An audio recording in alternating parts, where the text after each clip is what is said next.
Assalamualaikum warahmatullahi wabarakatuh.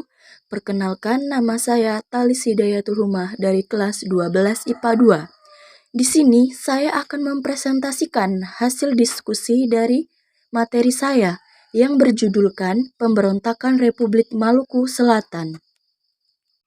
Apa itu pemberontakan Republik Maluku Selatan? Pemberontakan Republik Maluku Selatan merupakan gerakan separasi yang berpusat di wilayah Maluku Selatan.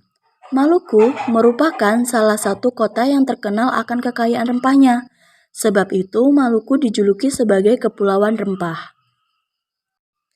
Siapakah tokoh-tokoh pemberontakan Republik Maluku Selatan? Nah, dapat kita lihat dari sini. Yang pertama yaitu ada Ir Dr. Tristan Robert Stephen Soekomil sebagai pemimpin pemberontakan. Yang kedua ada Dr. Leimena sebagai pemimpin misi perdamaian. Yang ketiga ada A.L. Kawilareng, pemimpin GOM 3. Mengapa bisa terjadi pemberontakan Republik Maluku Selatan? Pemberontakan ini terjadi akibat kekecewaan para prajurit Kawil atau tentara Hindia Belanda yang menolak bergabung dengan TNI dan menuntut dipertahankannya bentuk negara serikat di Indonesia. Lalu mereka memproklamasikan negara Maluku Selatan di Ambon yang ingin memisahkan Maluku dengan Indonesia.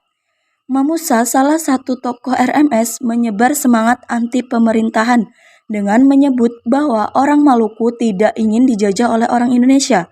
Dan karena Maluku memiliki kekuatan secara ekonomi, politik, geografis untuk berdiri sendiri. Di mana terjadinya pemberontakan Republik Maluku Selatan, pemberontakan ini terjadi di Pulau Ambon, Seram, dan Buru. Kapan terjadinya pemberontakan Republik Maluku Selatan? Pemberontakan RMS terjadi pada tanggal 25 April 1950, dilakukan dengan tujuan untuk melepaskan wilayah Maluku dari NKRI. Nah, bagaimana proses terjadinya pemberontakan Republik Maluku Selatan?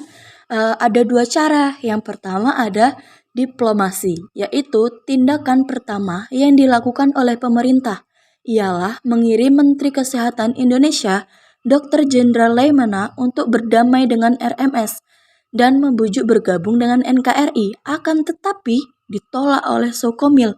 Ia justru meminta bantuan kepada Leimena serta pengakuan dari negara lain, terutama Amerika Serikat, Belanda, dan PBB. Yang kedua yaitu secara militer.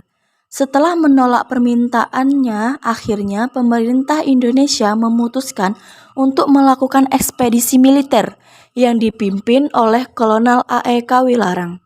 Setelah Maluku masuk provinsi Indonesia, Mamusa tidak setuju lalu memproklamasikan RMS. Setelah proklamasi RMS dilakukan, muncul isu tentang Kenil. Dianggap melindungi para pemberontak Maluku Selatan. Informasi ini membuat pihak Indonesia curiga akan adanya campur tangan Belanda. Oleh sebab itu, APRIS, Angkatan Perang Republik Indonesia Serikat, melakukan operasi malam dengan mendaratkan 850 orang untuk meluluhkan pasukan RMS.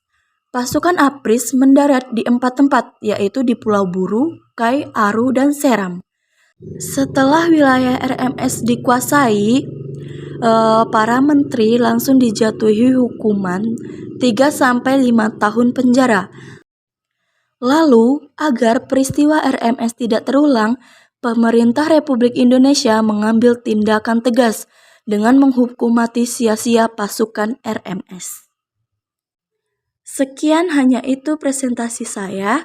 Bila ada kesalahan kata, saya mohon maaf.